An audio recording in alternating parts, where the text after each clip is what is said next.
बिस्मिल्लाहिर्रहमानिर्रहीम। नाज़रीन अस्सलाम वालेकुम। आप देख रहे हैं फारूक यूसुफ ऑफिशियल, हमारा यूट्यूब चैनल।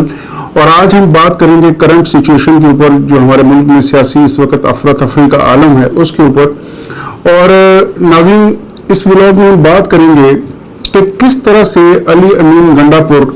और अपना पार्टी में वो अपना एतमाद खो रहे हैं, जबकि एक ग्रुप किस तरह उनके साथ अभी भी खड़ा नजर आता है। एस्टेब्लिशमेंट किस तरह से इमरान खान को रोकना चाह रही है और वो कौन सी पॉलिसीज हैं, वो कौन से तरीके हैं जो अभी भी एस्टेब्लिशमेंट के पास पत्ते मौजूद हैं कि वो इमरान खान को रोक सकें। इसके अलावा नून लीग की गवर्नमेंट का मुस्तकबिल क्या होगा, इस पर भी हम आज बात करेंगे और देखेंगे कि जो मुख्तलिफ तज्जिया निगार इस वक्त कह रहे हैं कि ये मौजूदा हुकूमत चंद दिनों की मेहमान है, इस बात में कितनी सच्चाई है, ग्राउंड रियलिटीज क्या है, इसके ऊपर भी बात करेंगे। तो नाज़रीन, आइए सबसे पहले शुरू करते हैं अली अमीन गंडापुर, जो कि इस वक्त एक हॉट टॉपिक बना हुआ है। बेसिकली इस इशू का जो बुनियाद है वो तो डेफिनेटली वही एक इशू है कि अवाम और एक वसी इस मुल्क में जो हल्का है उनका ये ख्याल है कि किसी सियासी वर्कर को काम नहीं करने दिया जा रहा, जमहूरियत की रूह को सल्ब किया जा रहा है और लोग बात नहीं कर सकते, डराया धमकाया जा रहा है। ये लोगों की राय है। जबकि एक मुंतखब वजीर आला जो एक सूबे का है उसको अगवा कर लिया जाता है, उसको प्रेशराइज किया जाता है, ये भी एक राय है। दूसरी तरफ पीटीआई के अपने लोग ये कहते नजर आते हैं कि अली अमीन गंडापुर अपनी मर्जी से गायब हुए और मर्जी से वापस आ गए। फिर अगर आप इमरान रियाज खान का व्लॉग सुने तो उनका कहना है कि मेरी बात हुई है अली अमीन गंडापुर से। वो कहते हैं कि मैं उस वक्त एस्टेब्लिशमेंट के साथ, उन लोगों के साथ जो इस मुल्क के करता धरता हैं, उनके साथ इस वक्त मीटिंग में था और मैं उनसे बातचीत कर रहा था, मुज़ाकरात कर रहा था और मेरे साथ ये मामला डिस्कस किए गए और उस पर उन्होंने काफ़ी तफसीली बातें की। इस सूरत हाल में अब समझ से बालातर है कि किसकी बात पे ट्रस्ट किया जाए। अवाम गोमगो की कैफियत में है, लेकिन इस सिचुएशन को जो काउंटर नैरेटिव एस्टेब्लिश कर रही है पीटीआई, उनमें से जो संजीदा रहनुमा है उनका कहना यह है कि अली अमीन गंडापुर एक स्ट्रेटजी के तहत, जैसे बैरिस्टर सैफ कहते हैं कि वो एक स्ट्रेटजी के तहत मंजिल से गायब हुए और उसी के तहत आ गए। कुछ लोगों का ख्याल है, जैसे आज एक अखबारात में ये खबर भी थी कि केपी के गवर्नमेंट इस हवाले से एक एफआईआर लॉन्च करने की भी प्लानिंग कर रही है या रिट दायर करने की भी वो कोशिश करेगी वहां पे जो उनके अटॉर्नी जनरल हैं। तो अब वो जो मौक़िफ़ है पीटीआई का, एक तो वो उनका आपस में ही वो मौक़िफ़ जो है वो मिलता नजर नहीं आता, यानी कुछ लोग कुछ कह रहे हैं, कुछ कह रहे हैं। जबकि दूसरी तरफ से जो कोशिशें की जा रही हैं हुकूमत की तरफ से पीटीआई के एहतजाज को स्नब करने की, उनमें भी वो खातर खो कामयाब तो नजर नहीं आते। अपने तय वो पूरी कोशिश कर तो रहे हैं कि किसी तरह इनको रोका जाए और ये जत्थे बना के इस्लामाबाद की तरफ ना आए। उनके रोकने के बावजूद, वहां पे कंटेनर खड़े करने के बावजूद, हर हरबा इस्तेमाल करने के बावजूद पीटीआई के वर्करों की एक बड़ी तादाद वहां पहुंचने में कामयाब हो गई। और इत्तलात ये है कि अभी तक भी वो इस्लामाबाद टी चौक में तितर बितर जरूर हैं, लेकिन मौजूद हैं दाएं बाएं, और वो इस चीज को इंश्योर करना चाहते हैं कि जब तक इमरान खान साहब को रिलीज नहीं किया जाता हम यहां से नहीं जाएंगे। अब एक तरफ देखा गया कि देखिए, इन चीजों का फैसला बुनियादी तौर पर तो तारीख करती है। पीटीआई का एहतजाज दुरुस्त था या गलत था, इसका फैसला तारीख करेगी। पीटीआई को रोकने के लिए जो इक़दामात किए गए उसका फैसला भी तारीख करेगी कि वो कितने ठीक थे। इसकी बहुत सी मिसालें हैं। इसकी एक मिसाल तारीख तहरीक पाकिस्तान, उस वक़्त की तहरीक पाकिस्तान और उस वक़्त की जो कांग्रेस की जो स्ट्रगल थी, वो ताजे बरतानिया की नज़र से तो वो बगावत थी और वो स्ट्रगल करने वाले सारे बागी थे, लेकिन बागियों के लिए वो उनकी आज़ादी की जद्दोजहद थी। इसी तरह की बहुत सारी मिसालें आप मिल सकती हैं आपको बांग्लादेश में, टर्की में भी। अब सवाल ये पैदा होता है कि वहां पे भी जब उनको रोकने के लिए कोशिशें की गई तो आज तारीख की किताबों में वो लोग कहाँ पे हैं जिन्होंने इस तरह की तहरीकों को रोकने की कोशिश की और वो कितने सक्सेसफुल हुए। जबकि पीटीआई का जो एहतजाज है, बहुत से जो सीरियस जो मुल्क से मोहब्बत करने वाले लोग हैं वो कहते हैं कि पीटीआई अगर ये सारे हालात ना भी होते तो भी सड़कों पर होती, क्योंकि इमरान खान साहब बहुत ज्यादा डेस्परेट नजर आते हैं कि मुझे किसी तरह इक़्तिदार वापस मिले। इसमें वैसे तो पीटीआई ने बहुत खूबसूरत शॉट्स खेले हैं पिछले 2-3 माह में और पिछले जब से इलेक्शन हुआ है, लेकिन कुछ चीजों के ऊपर अभी भी जो उनके हामी भी हैं उनके भी एतराज़ात मौजूद हैं। वो समझते हैं कि ये चीजें नहीं होनी चाहिए थी, और उन चीजों में है पीटीआई का डबल स्टैंडर्ड। यानी एक तरफ पीटीआई एक दिन बात करती है एस्टेब्लिशमेंट से हम मुज़ाकरात करेंगे, अगले ही दिन पता चलता है वो कहते हैं कि हम नहीं मुज़ाकरात करेंगे, वो हमारे पास हैं। एक दिन वो कहते हैं कि हम एस्टेब्लिशमेंट से अच्छे ताल्लुकात रखना चाहते हैं, फौज हमारी है, जबकि अगले ही दिन जर्नल्स के खिलाफ और फौजी अफसरों के खिलाफ जिस तरह की गुफ्तगू की जाती है वो अवाम की समझ से बालातर है। तो ये एक ग्राउंड रियलिटी है। इस बात में भी कोई शक मौजूद नहीं कि इमरान खान इस वक्त के मकबूल लीडर हैं, मकबूल सियासी लीडर हैं, और वो मजमे को इकट्ठा करना, लोगों को इकट्ठा करना और उसे यूज करना भी जानते हैं। गो कि वो इस वक्त मौजूद हैं जेल में, और आज की जो इत्तलात है उसके मुताबिक उनके ऊपर पाबंदी लगा दी गई है, उनसे मुलाकातों पर पाबंदी लगा दी गई है। अब ऐसी सूरत हाल में पीटीआई की क्या स्ट्रेटजी होगी, जबकि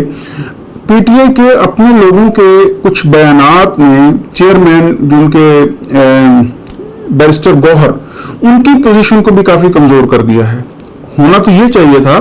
कि अगर उनको वक्ती तौर पर भी चेयरमैन बनाया गया था तो उनको वो तमाम इज्जत, वकार और वो सारी कॉन्फिडेंस दिया जाता कि जो एक बतौर चेयरमैन उनके पास होना चाहिए था। लेकिन वो जो उनके ऊपर डमी होने का या सिर्फ एक कागजी कार्रवाई होने का एक तासुर है वो मौजूद है कि बैरिस्टर गौहर खुद से अपने तौर पर कोई अच्छे फैसले या कोई फैसले नहीं कर पा रहे, और जो फैसले उन्होंने किए भी हैं कहीं ये तासुर पाया जाता है कि इमरान खान साहब भी उससे खुश नजर नहीं आते, और वो समझते हैं कि बहुत से मौकों पर बैरिस्टर गौहर बैकफुट पे चले गए। अब इसमें कितनी हकीकत है कि वो लोग जो बैरिस्टर गौहर के बारे में इमरान खान को फीड कर रहे हैं, वो लोग जो अली अमीन गंडापुर के बारे में उनको फीड कर रहे हैं, वो लोग कौन है और वो क्या चाहते हैं। तो इसके बहरहाल जो भी नताइज निकले मुस्तकबिल करीब में सब कुछ ये ओपन हो जाएगा, पता चल जाएगा कि कौन कौन क्या कर रहा था। लेकिन ऑन द होल अगर देखा जाए तो इस वक्त पीटीआई अपनी स्ट्रेटजी में इसलिए कामयाब नजर आती है कि उन्होंने एहतजाज बहरहाल अपना एक ठीक ठाक, जिसको इंटरनेशनल मीडिया ने भी नोटिस किया, वो उन्होंने रिकॉर्ड कराया और उसको नोटिस किया गया, वो खबरों की जीनत बना। अब आते हैं मुल्क में इस तरह की सूरत हाल है, इस तरह की जो सियासी कशमकश है, जो इस वक्त केओस की कैफियत है, उसमें हुकूमत अपना अच्छा रोल प्ले नहीं कर पा रही। अब उसके ऊपर भी दो राय पाई जाती हैं। एक राय ये है कि शहबाज शरीफ साहब असर्ट नहीं कर पा रहे, वो एक डमी वज़ीर आज़म हैं, जबकि उनको अहकामात कहीं और से मिल रहे हैं और वो खूब बस उनको एग्जीक्यूट कर रहे हैं या करवा रहे हैं, बल्कि एग्जीक्यूट भी वही ताकतें करवा रही हैं जिनके वो अहकामात हैं। इसमें शहबाज शरीफ साहब का रोल एक रबर स्टैंप से ज्यादा का नहीं है। एक राय ये है। दूसरी राय ये है कि शहबाज शरीफ और उनकी हुकूमत ये समझते हैं कि हम तारीख के एक नाजुक मोड़ पे इसलिए खड़े हैं। और देखिए नाज़रीन, एक चीज तो तय है,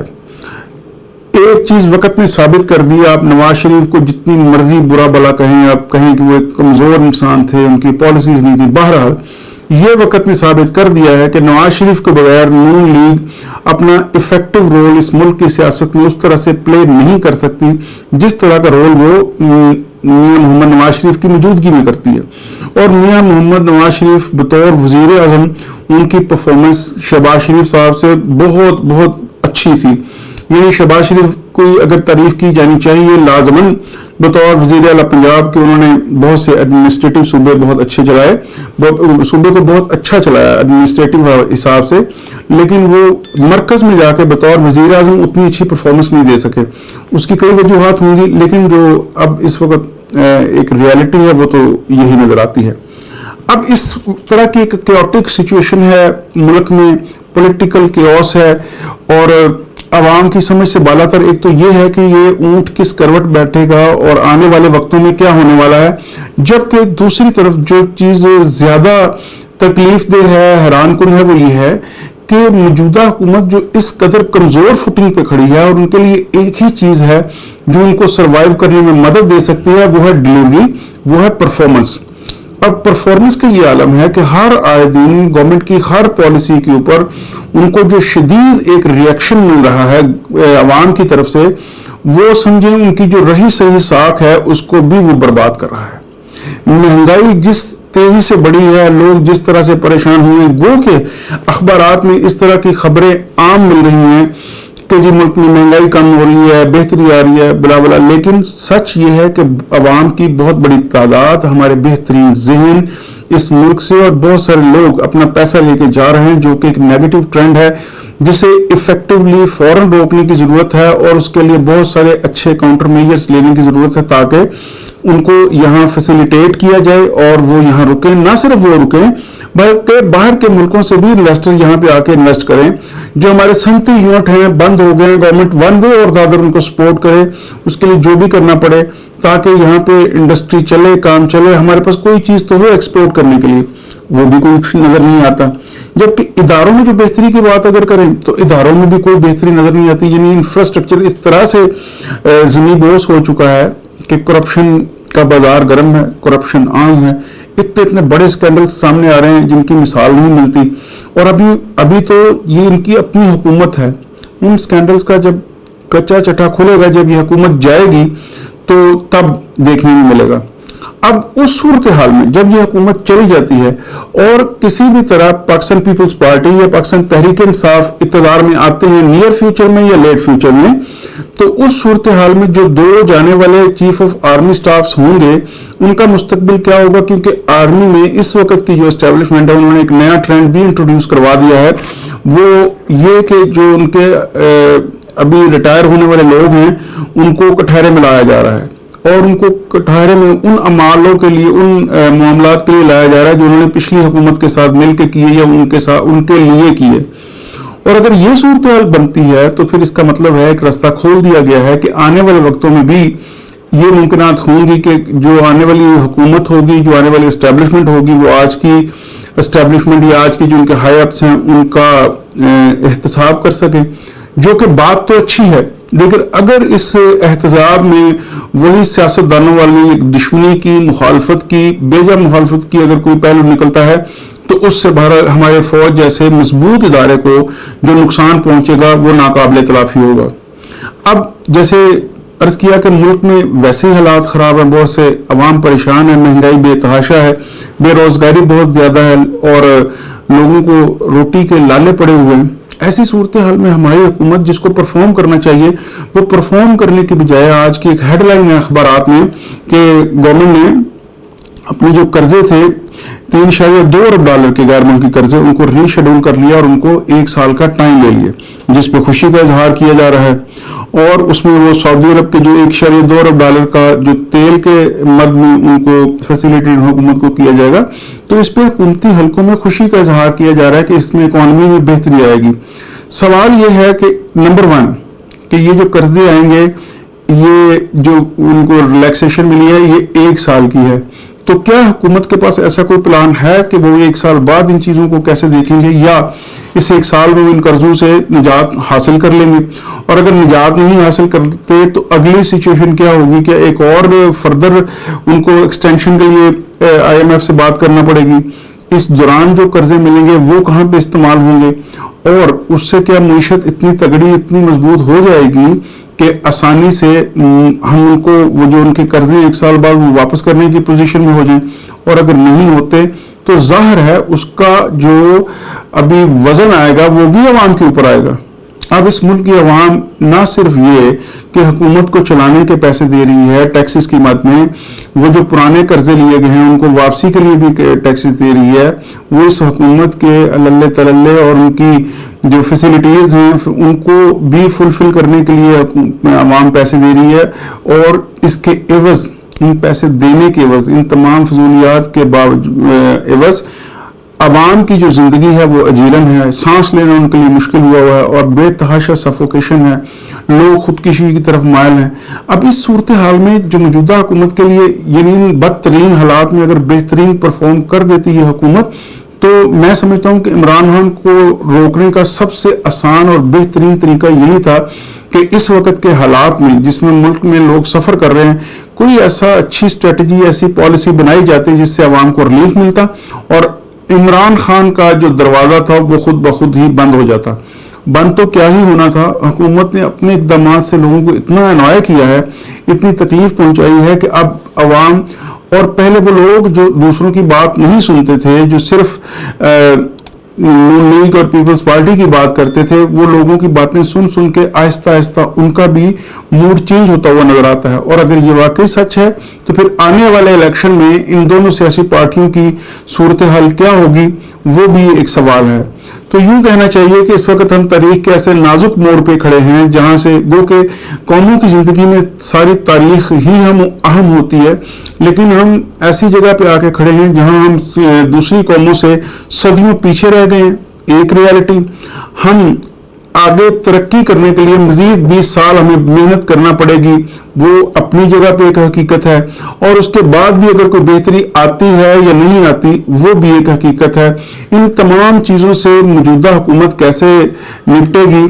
یہ ابھی عوام دیکھنا باقی ہے۔ دیکھتے ہیں کہ کیا چیز ہوتی ہے مستقبل میں، کس طرح کے حالات ہوتے ہیں۔ اس صورتحال میں اب دیکھنا یہ ہے کہ کیا حکومت ابھی بھی اس ایشو کو، اس پرابلم کو، اس آن گوئنگ سچویشن کو سیریس نوٹ پہ ایڈریس کرتی ہے یا نہیں، اور یہ بھی دیکھنا بات کی ہے کہ جو موجودہ اس وقت طاقتیں ہیں کیا وہ عوام کی نبض کو اور پڑھ سکتے ہیں، عوام کی نبض کو سمجھ رہے ہیں کہ عوام ایکچولی کیا چاہتی ہے۔ کیونکہ کوئی بھی حکومت ہو، کوئی بھی اسٹیبلشمنٹ ہو، کوئی بھی طاقت ہو، اس کے پاس سب سے بڑی طاقت تو بہرحال عوام کی طاقت ہی ہوتی ہے۔ جب تک آپ کو عوام کی طاقت حاصل نہیں ہوگی تب تک آپ کوئی بھی چیزیں امپلیمنٹ سکسیسفلی کر نہیں سکتے۔ تو لگتا یہ ہے کہ اس وقت آ گیا کہ ہماری اسٹیبلشمنٹ بھی اب ان چیزوں کو سیریس نوٹ پہ دیکھے اور دیکھے کہ ملک کے مفاد میں کون سی چیزیں ہیں اور کن چیزوں کو ایڈریس کر کے ملک کو ترقی کی شاہراہ پہ گامزن کیا جا سکتا ہے۔ ناظرین اپنا ڈھیر سارا خیال رکھیے گا، اگلی ویڈیو میں ملتے ہیں، اللہ حافظ۔